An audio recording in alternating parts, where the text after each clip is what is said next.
Hello everyone, welcome back to my channel. My name is Dr. Tina, and for today's video I'll be telling you the exact approach for PYQs. Well guys, since I posted my last video, I got so many messages and replies regarding PYQs. Like some of you wanted my PYQs PDF and some of you were asking how to make PYQs. So here it is. सबसे पहले I would tell you how to make PYQs. And one thing I would like to say that the always the best is that you make your PYQs notebook. That is best because you know what you have written. Okay, like for me, जब मैंने start किया MCQ attend करना, I started with ENT. Okay, ENT में I attended this question first. Reservoir sign image was given. Okay, and we all know that it comes in acute mastocytitis. So at that time this question went wrong, so मैंने इसको ऐसे लिखा reservoir sign seen in acute mastocytitis. ठीक है. Then third question, chronic suppurative otitis media related question was there. Then CA larynx related two questions were there. Okay, and also one image of nasopharynx anatomy related given. ठीक है. Then laryngeal, then Zenker's diverticulum. All these questions were mostly from है ना larynx, pharynx, nose. So during ENT, when I was giving PYQs, I got this idea that there are more questions from larynx, pharynx, and nose, and these topics, the topics in these subjects, especially nasopharynx, pharynx, larynx, the topics are very small, rather easy and understandable, and very less number of pages and content was there.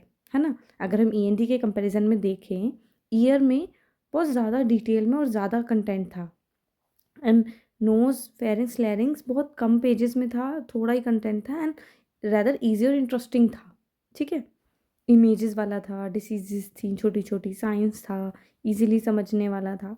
तो ये मुझे idea हो गया that yes more questions will come from these parts only. है ना. No larynx pharynx larynx. और यही approach मैंने अपना ENT की वीडियो में बताया, जो मैंने वीडियो बनाया है कि उसमें आपने अप्रोच कैसे करना है ENT को. That is very important because हमें पता है ENT एक बहुत स्कोरिंग सब्जेक्ट है. तो इट्स बेटर कि आप स्कोरिंग सब्जेक्ट से स्कोर कैसे ले रहे हो. राइट. स्ट्रैटेजी का मतलब ही ये होता है that you know how to approach this subject. Approach का मतलब स्पेसिफिकली यही नहीं होता कि हाँ आप उसको याद कैसे कर रहे हो, ये क्या कर रहे हो. The thing is you should know ज़्यादा क्वेश्चन कहाँ से आते हैं, आपको किस चीज़ को ज़्यादा इंपॉर्टेंस देनी चाहिए. है ना. तो मैंने बेस्ट क्या किया, रेट्रोग्रेड अप्रोच रखा ENT के लिए. रेट्रोग्रेड में व्हाट आई मीन इज़ मैंने हमेशा स्टार्ट किया larynx, then pharynx, then nose, and then last में ईयर. तो इससे क्या हुआ, मेरा वो छोटा छोटा यूनिट जल्दी जल्दी कवर और क्लियर हो गया. रैदर ENT में ईयर में ही मेरा ज़्यादा टाइम जाए. ओके. सी अगेन आप देखो ये MCQs हैं, इसमें भी डॉलमैन ऑपरेशन पूछा हुआ है, फिर जुवेनाइल नासोफैरिंजियल एंजियोमा, ये तो मोस्टली एवरी ईयर पूछ ही लेते हैं. This is what I have noticed. ठीक है. तो बेसिकली आप खुद भी MCQs करेंगे then you will get this idea that more question are asked from these units. और ऑब्वियस है गाइस. सी ईयर है, नोज है, थ्रोट है, तो वो सब ईयर से ही तो नहीं पूछेंगे. कॉमन अगर 15 क्वेश्चंस आने हैं सो वही कॉमन सेंस वाली बात है, वो दूसरी यूनिट से भी पूछेंगे. और वो यूनिट कम कंटेंट रखती है और मार्क्स ज़्यादा आ सकते हैं. एंड ईजी टू अटेंड, मतलब क्वेश्चन ऐसा आएगा जो आप इजीली आंसर कर सकते हो. तो वेस्ट ही क्यों करना है. Right. So this should be your approach as well, I would recommend at least. ठीक है गाइज. और ये कुछ इंपॉर्टेंट पॉइंट्स हैं मैंने लिखे थे ड्यूरिंग प्रिपरेशन ओनली, तो आप लोग रीड कर सकते हैं. ठीक है. Here are these 5 draining points, arteries का division, types of thyroplasties, 4 types of manoeuvre, 3 types of trades, 8 radiological science. कुछ इंपॉर्टेंट पॉइंट, इससे आपका MCQ शॉर्ट शॉर्ट में सही होगा. And you will realise see vocal nodules हमारे सिंगर्स टीचर्स बोलते हैं ना, टीचर्स में स्क्रीमिंग वाले लोगों में होता है, तो वो उसका ट्रीटमेंट स्पीच थेरेपी होता है मोस्टली. लैरिंगोमलेशिया हम सबको पता है, ओमेगा शेप होता है, छोटे बच्चों में दिखता है, इंस्पिरेटरी स्ट्राइडर उसमें होता है. मीन्स आपको अगर यूनिट आपको इस तरह से रिवीजन होना चाहिए आपका फास्ट फोटो देखिए लैरिंगोमलेशिया ये 4-5 पॉइंट तो बेसिक पता चल गए. उसमें स्पेसिफिक फीचर कैसा हो गया, उसका इमेज कैसा हो गया, उसका ट्रीटमेंट क्या होगा. ठीक है. ऐसे ये सब इम्पॉर्टेंट है. आप रीड करोगे तो आपकी आधी ENT टिप्स पे आ जाएंगी. बॉक्सर्स ईयर्स, ये सब बहुत इंपॉर्टेंट है। तो आप चाहो तो आप ये भी रीड कर सकते हैं, एंड मेरे ईएनटी वाले जो वीडियो है उसमें भी मैंने सारा इंपॉर्टेंट पॉइंट्स और इंपॉर्टेंट टॉपिक सब शेयर किए हैं। Next was psychiatry. See psychiatry में गाइस, साइकेट्री का मैंने I don't remember exactly the number of pages, but very less number of pages में साइकेट्री के नोट्स लिखे हैं ओरिएंटेशन के साथ, और I have share that in my Telegram channel as well.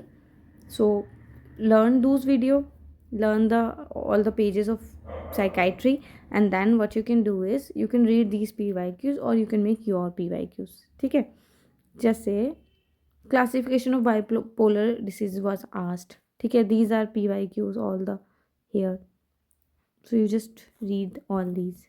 ठीक है, साइकेट्री तो बहुत आसान है, आप एक बार MCQ करेंगे you will understand, and you can go through these also. And between में ना मैंने ये भी किया है कुछ कुछ जगह में, like question number 38 one question was asked related to postpartum साइकोसिस. ठीक है, एंड इट वाज आस्क्ड कि कब होता है, फर्स्ट टू सेकेंड वीक में डेवलप होता है. तो मैंने ये पूरा चार्ट ही बना लिया था कि हमें बेसिक डिफरेंस पता होना चाहिए पोस्टपार्टम ब्लूज़ का, पोस्टपार्टम साइकोसिस का, एंड पोस्टपार्टम डिप्रेशन का.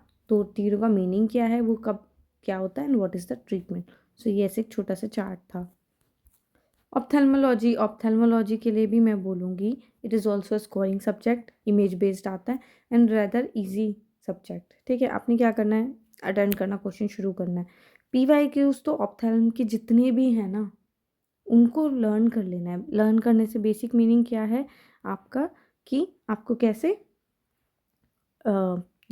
आपको कौन सा स्पेसिफिक टॉपिक का वर्ड लर्न हो जाना चाहिए. फॉर एग्जांपल केराटोकोनस एक ऐसा टॉपिक है जिसमें ये टेक्निक है हमारा collagen cross linking with riboflavin, ये पूछा जाता है. ठीक है, तो ये आसान सा टॉपिक है. मेरा भी स्टोरी है केराटोकोनस का, I am suffering from keratoconus, so I will share that one day, but the main idea is that you should read the PYQ topic very well in during revision also.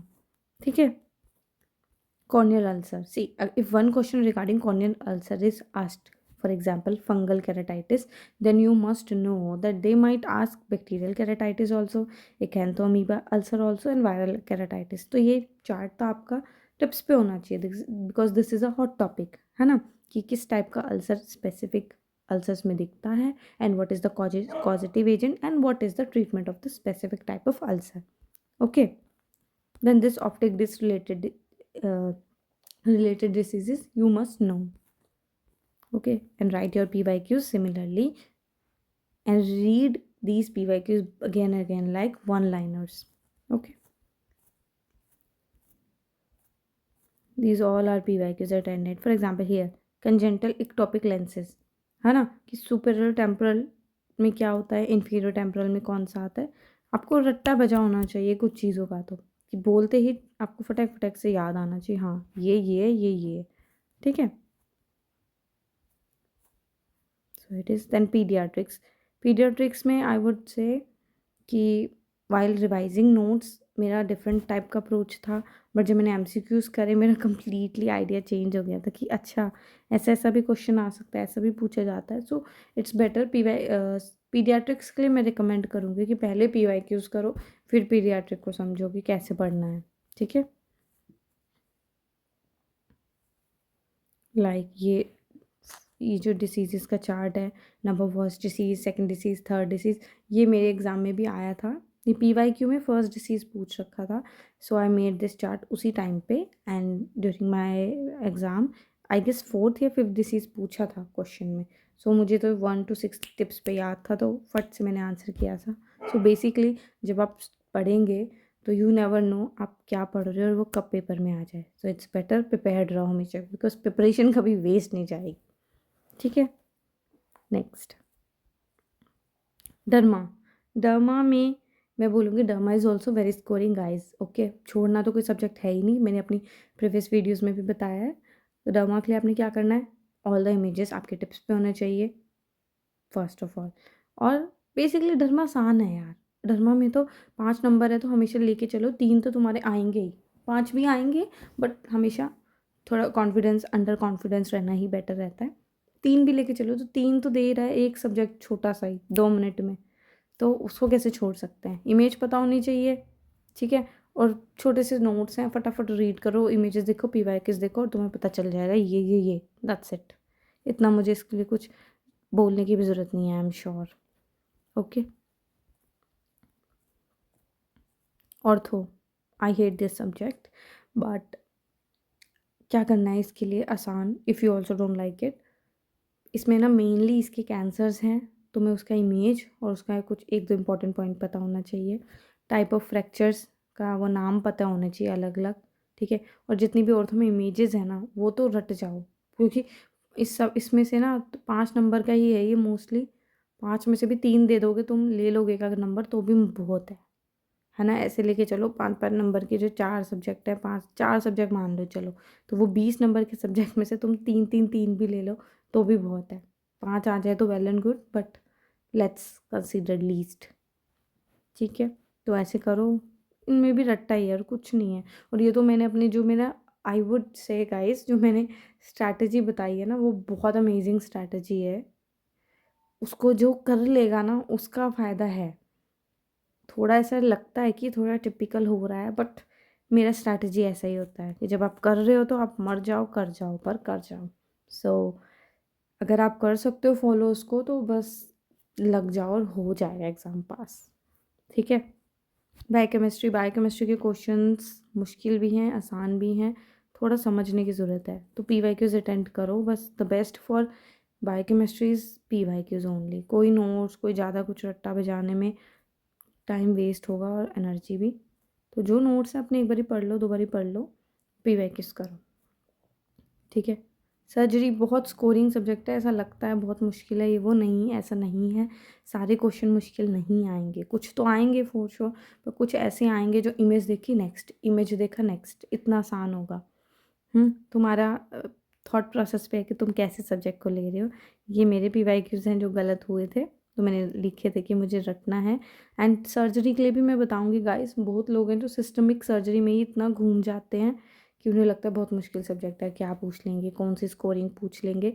तो it is better जो मैंने अपना surgery video में approach बताया है या जो topics बताए हैं पहले उन्हें रट जाओ।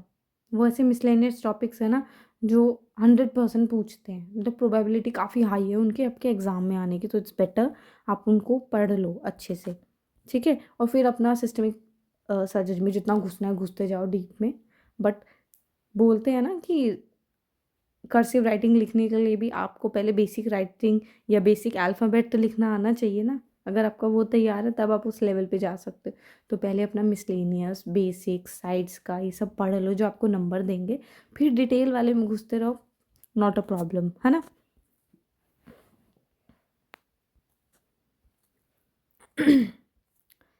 एंड ये सारा सर्जरी है हमारा, ठीक है।